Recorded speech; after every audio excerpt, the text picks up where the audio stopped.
So we have already checked out in our hotel. Ayan, so this is our last day here in Almaty. And right now guys is we are not fixing kasi pupunta na tayo ng outing 18 country which will be in Kyrgyzstan. So mag-travel tayo land border via bus. That's it, we have checked out guys. Iniwan muna namin yung luggage namin dito. Kasi may isa kami luggage na malaki. Ayan, so iiwan muna namin dyan siya for 3 days. Babalikan namin on Friday. Ayan na yung Yandex natin guys.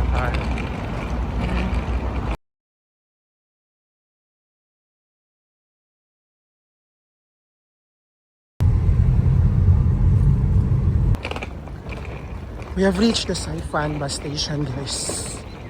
15 minutes siya from our hotel. Guys, nasa loob na kami ng bus station. But we will just figure it out. So saan tayo sasakay papunta ng Bishkek.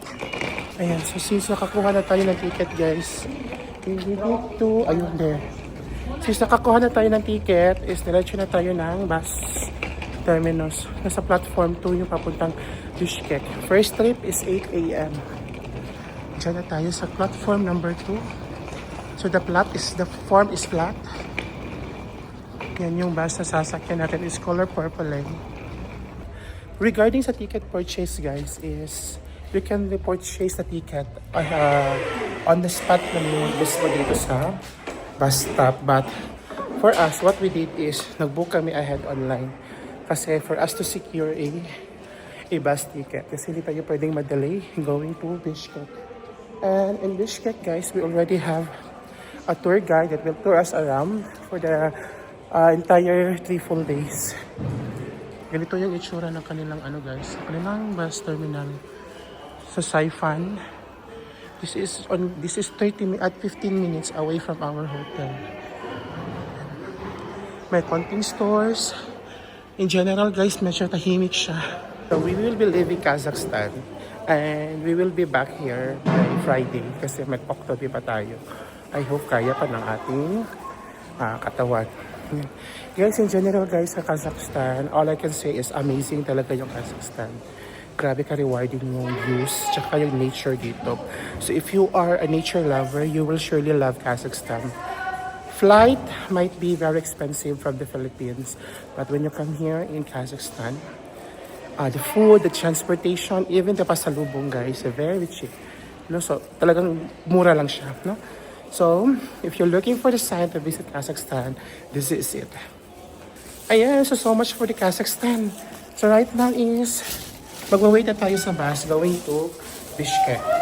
So from Almaty to Bishkek, guys, the trip usually takes up to 4 hours. Tapos mayroong 1 hour time difference from Almaty and Bishkek. Nabook ko pala yung ticket dito guys sa bus ride sa ticket.kz. Yan. So, website nila. Nabook ko na siya a day prior to our trip. And, actually sa website nila is nakakazak language siya. But you can translate it naman into English. And then, yung nabayaran ko is para na sa mga 3,350 tenge. That is more around for 300 to 400 pesos for a one-way ride. Tsaka may seat number na din siya guys. Alternatively, if you are willing to risk naman, if hindi peak season, you can actually book a ticket here, walk in. Pero that would be a risk nyo guys kasi pag peak season, baka maubusan kayo ng time slot then available. So the first trip is 8 AM, then the second trip is 10 AM, the next is 12 noon, then parang yung last trip yata is 2 PM to 3 PM going to Bishkek. Yan. We are now storing our luggage. Medyo madaming tao guys. Tulog siya. This is the interior. Ayun, medyo madilim sa loob. And seat is kinda old. They're checking the tickets now. Chinek na nila ating guys, yung ating voucher code from our bookings online. And then, good to go na. We are now departing. So, we are 6 minutes late. Pero okay lang.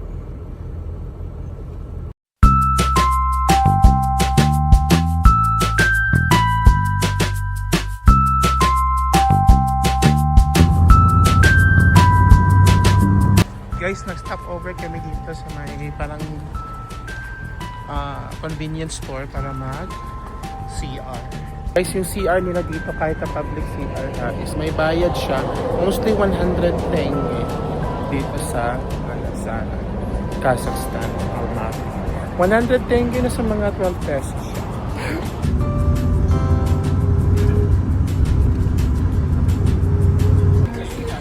Guys, after 4 hours, we have reached the border of Kazakhstan, Kyrgyzstan.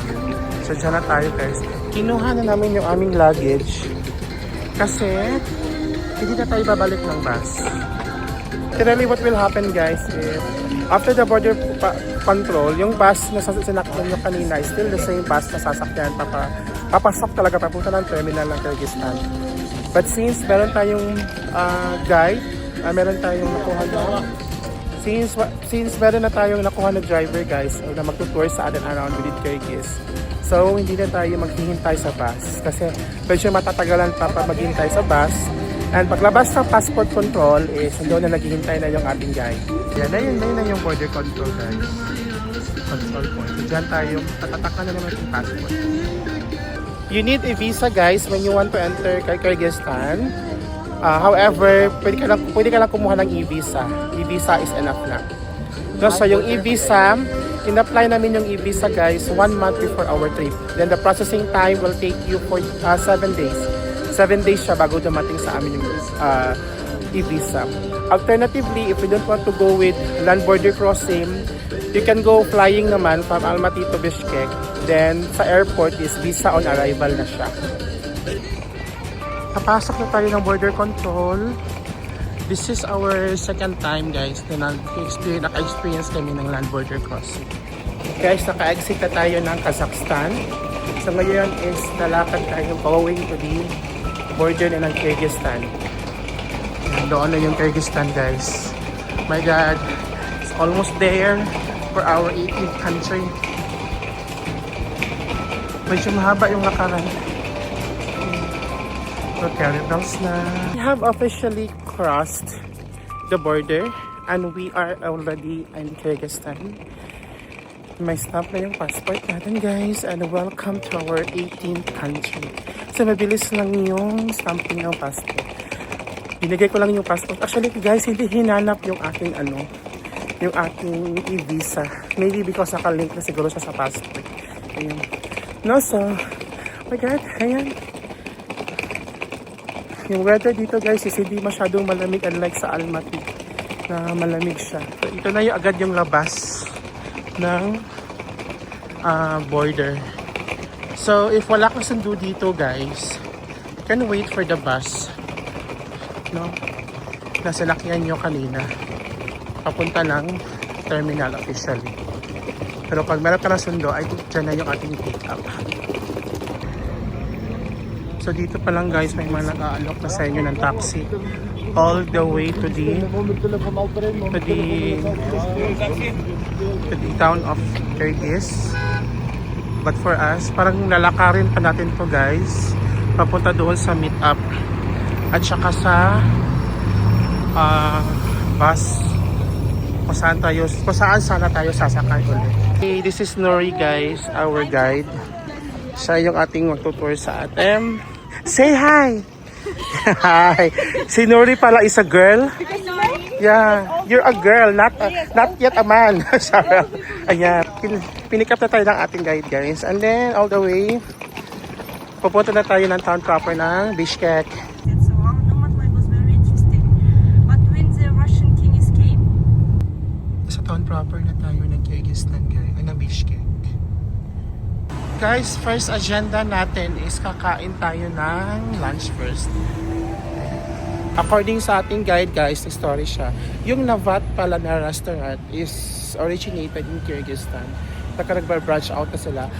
Nag-branch out na din sila from Kazakhstan, in Uzbekistan, and every parts of the Stan countries.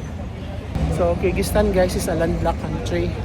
Same with Kazakhstan. So access to the beach is impossible on these countries. Medyo nanibago lang tayo kasi sa Almaty maganda yung infrastructure nila. But here, medyo May konting, ano siya, mga rug ng mga buildings. Pino man siguro ni. Ayan, nandito tayo sa Hukat. No, Hukat. Okay. Ito yung mga meals nila. If you will tell me what do you want, so I can recommend you. So,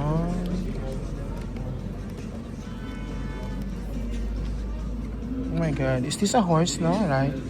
Yes, it's horse meat. Horse You want horse meat? Oh my god. I want chicken. Chicken. Ito yung mga meals nila sa Hukat, guys. Guys, a bit cheaper yung meals nila dito sa Kyrgyzstan compared sa Kazakhstan. And then unlike sa Almaty, guys, sa Almaty may 10% sila na surcharge. Dito sa Kyrgyzstan, wala. No, so food nila is way cheaper compared to Almaty. Guys, meron tayong bread of Kyrgyzstan. Do you want fried tea? Oh my Like gosh. this? Kain tayo ng I bread. think same in Kazakhstan also. They're providing everywhere. Yung bread nila dito guys, hindi matamis. Unlike sa Philippines. Ito yung na-order ko na food. This is 450 some. In Philippine peso, 300 pesos lang siya guys. Siya si Jung is nag-order din siya na chicken sweet and sour. Base na talaga niyang Pinas. May food ubrang empanada. I miss Laoy. And our guide is also eating some empanada. Ha? Nori, that's Nori. Picture, Nori. Guys, look at our food waste. Chassi loves the food. Madame loves it too. And of course, Nori. Hi. Yeah. Yeah, we finished all. All of the foods here, masarap guys. We are here in Hukat. This is Hukat, right? No, cut. Nukat. Nukat. Yeah. Sobrang masarap. Sobrang masarap. Salamat po. Oh yeah.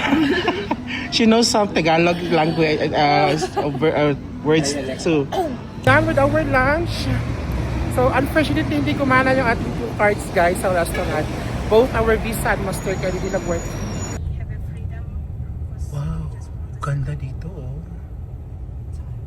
See? It's already start of our city tour guys. Lori will be touring around us here in the city. Oh, dito pala. Okay. Grabe si Lori, very fluent in English. Sabi ng ating guide, that is the first cinema of Bishkek. And we will be heading here sa mga paintings. You don't need all the any horror movies because when you will be inside of building, it looks like a horror movie. Oh. Because it's very old building. Okay, so yung mga student to dyan, nagpipaint over there sa building na yan. Tapos dinidisplay nila dito. These are the paintings of the students. Ang gaganda ng mga paintings nila dito. Gawa daw ito ng mga estudyante nila dito. And each of the paintings here are for sale. Price ranges to para nasa mga 50 to 1,000 US dollars. Parang totoo guys, oh my gosh. Ayan oh, parang totoo talaga siya. Oh! There's no one. We don't have any queen. The first and last queen. Yes. But the queen now is here. Sa park tayo guys, ang daming tulips dito guys. Oh. Sa gitna, may mga tulips na tanim. Guys, so yung tulip season nila is March at hanggang mid of April. After mid of April, papalitan na ng rose. O, diba? Yung rose nilalagay lang sa park. Sa Pinas binebenta na. We are now here pala guys sa Alato Square or Alato Park. Yan. So, parang pwede ka mag-stroll over here just like in the Bornholm Park. We are still in the square. Lahat ng mga nakikita niyo dyan na building na puti, those are all made in marble. Yan. Tapos nakikita niyo itong iconic na parang nag-horseback riding na person. And the flag of Kyrgyzstan. Yung Bishkek no, is parang may resemblance siya ng North Korea. So mga nakikita ko sa mga videos about North Korea. Guys, our guide is already starting to tour us around in the city proper. Walking tour siya guys. Ayan. So, lahat ng mga buildings na nakikita namin, in-explain niya. Oh my gosh. Ayan. 86 young guys, they just died because they were against the government and they did demonstration. In this It was area? big revolution. Yeah, they just died here, exactly here. because the government people, they started to shoot from the roof of the White House, and these young guys, they were here and they just did demonstration, and the government people, they just shoot everyone, and so many young guys, they just died. 86 young guys, they just died by doing revolution against to the current president. When was that? It was 15 years ago, 2010, in April, 7th of April. It's a blood day. Oh. It's some kind of like a trauma day. Yan. Grabe yung history dito guys sa Kyrgyzstan. So anybody who is against the government, no, they shoot it down. Okay, so this is Tondeko by the White House. This is where the president of the Kyrgyzstan lives. Ayan. So all of that building is made of marble. Perfect. Before parliament daw yung Kyrgyzstan, but until such time naging republic na sila. So they are already democratic.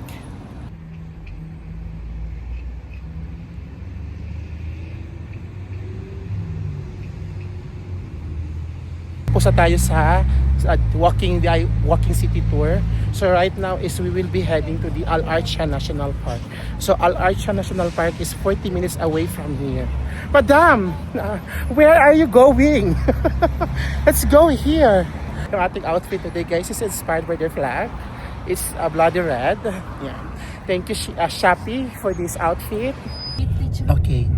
So cancel yung Al Archa natin today. It's because it's kind of traffic na daw tsaka pag magdidilim na siya.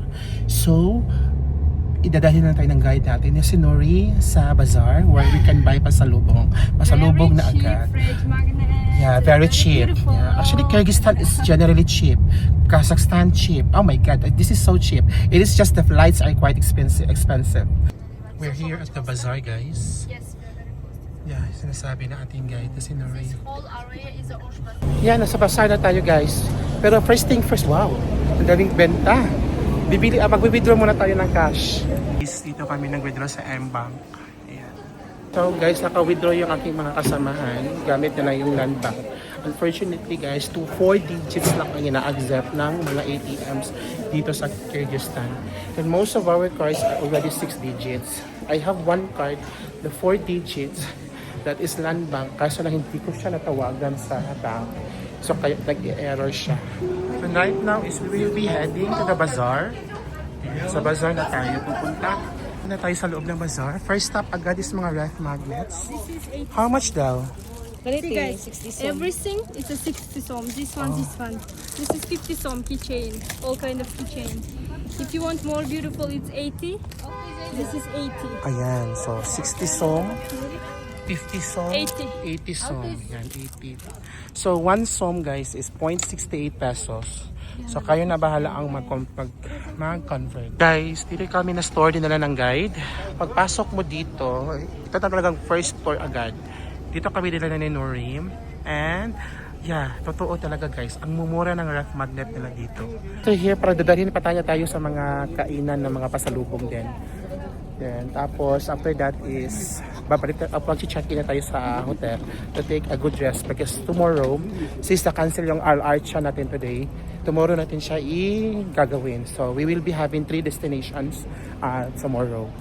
Dalhin na naman niya tayo guys sa mga store na maraming mga pagkain, pampasalubong. Of course, we need to taste some delicacies and food dito sa Kyrgyzstan. Dito din sa Kyrgyzstan guys, hindi rin bago yung haggling. So, if pupunta ka sa mga bazaar-bazaar, you have to haggle for a better price. Just like yung sa aming ref magnet kanina, yung nabilhan namin is 50 som yung pinakamura. In other stores guys, nag-overprice sila as much as 100 som. No, so tina-times 2 nila. May nagbebenta din dito guys ng mga rug. Tapos may mga plates din dito na binibenta.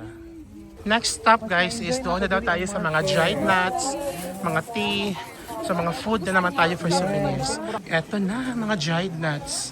Hindi tayo napuntahan yung Green Bazaar sa Almaty. But here, oh my gosh. Is that walnut? Chestnut? Шоколадно. Macadamia. Да. Oh, macadamia guys. In the flesh. Время? Сергей. Manap. Macadamia. Guys, yung kabubuan ng square na to, From there up to there. Tapos doon. Yan. Yan. Tsaka dito. Puros yan mga dried nuts and spices, guys. Please look at the bread. Nilagay lang nila sa lamesa, guys. Grabe ang immersive ng culture. Guys, bibili ako nitong macadamia. From 550 per kilo. Ay, 500 per kilo na discount siya ng 400 kilo. So, bibili ako ng half. And that one. Yan, guys. Masarap siya. Guys, naka-check-in na kami ngayon dito. Perfect si Madam. So, this is called Apple Hostel. This is called Apple Hostel. This is the most luxurious The- hostel. the room Lovely that I for book. them. The room that I book is triple room. So, it has 3 single beds. But unfortunately, it only has one pillow. So, I think I'll be needing again the turtle. Ay, oh yeah. Perfect. 2 pillows. Ayan. So, we booked this in Agoda. Ayan. I forgot the price. How much was it? So, around na sa mga 6K yata siya for 2 nights. Good for 3. And the good thing is, we have a dedicated CR. Perfect. Ayan. Separated pa yung kanyang shower. Tsaka hot and cold. Though, walang bidet. Ay, meron bidet. Perfect. Ayan. Paano ba ito i-open? Basta may bidet siya, guys. Oh my God. May bidet. So far, Madam, how do you find the hostel? How do you find out? It's quite so luxurious. Yeah, for a hostel, For right? a hostel, for a hostel. So I think this will comprise our first day here in Kyrgyzstan. And pag-sleep tayo ng early, we'll take a rest early because tomorrow we will be Another canyon. another very bombastic and very hagardo Very meaningful. na day trip.